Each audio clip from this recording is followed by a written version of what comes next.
Other ways to operate without as much data as you'd like is to start leaning on your next level of team more.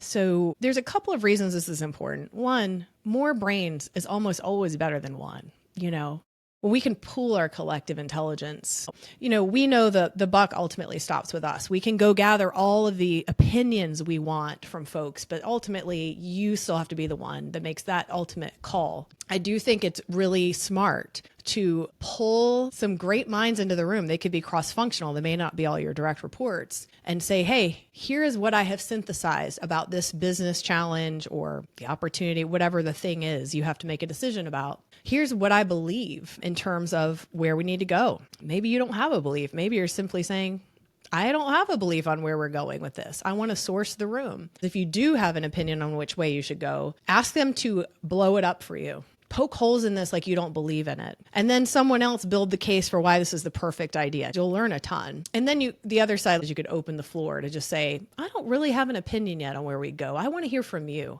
If you had to make this decision, what would your decision be and why? And just go around the room and crowdsource. But the key, if you're going to facilitate things like this, is to not then re-engage with them.